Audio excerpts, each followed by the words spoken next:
আপনি অনেক বাধা ব্যতিক্রম যখন পার করে যখন আসবেন, এটার মধ্যে একটা আনন্দ কাজ করে। সিনেমাটা ফাইনালি আসছে, এটা আল্লাহর রহমত। আলহামদুলিল্লাহ, মাশাআল্লাহ, ভালো লাগতেছে ভাই। অ্যামাউন্ট তো এক এক সিনেমা হলের এক একটা। আমি লাস্ট যেটা জানছি, একটা ভিডিও করছিল ওই ভদ্রলোক, চিত্রালী সিনেমা হলের 13 লাখ টাকা উঠছিল রেন্টাল। এরপরে গত পরশুদিন আমার সাথে প্রডিউসার ম্যামের সাথে কথা হয়েছে। এরপর আমি একটু ব্যস্ত হয়ে পড়ি, যার জন্য আজকে তার সাথে আমার যোগাযোগ হয় নাই।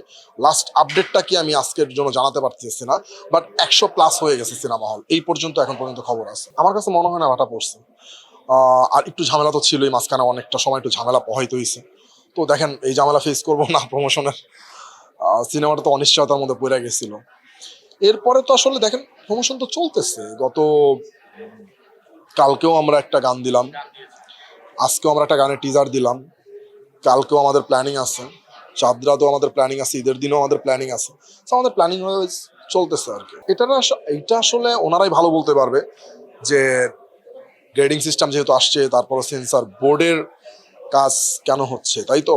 এইটা বেটার আমার মনে হয় আপনারা ওনাদেরকেই কোশ্চেন করেন, তাহলে ওনারাই আনসারটা করতে পারবে যে আসলে কেন হচ্ছে, কেন করতেছে। 16 সেকেন্ড। জীবনের সব আয়োজন এখানে একসাথে। না, আমি তো অ্যাকচুয়ালি পুরো ভিডিওটা দেখি নাই। ধরেন কাট কাট কাট কাট ভিডিওটা দেখছি, তো একদম শুরু থেকে যদি সামনে ধারায় ঘটনা দেখতে পারতাম, তাহলে আসলে বলতে পারতাম আসলে পুরো ঘটনাটা কি। এখন আমি আসলে এই ব্যাপারে কি বলবো বলেন। তবে হায়াত স্যার তো একজন সিনিয়র, আমাদের রেসপেক্টের জায়গায় আছে। রেসপেক্ট হয়তো উনি রেসপেক্ট দেখতে যান। বড়বাদের পাশে থাকুন, বাংলা সিনেমার পাশে থাকুন, সাপোর্ট করুন আমাদেরকে।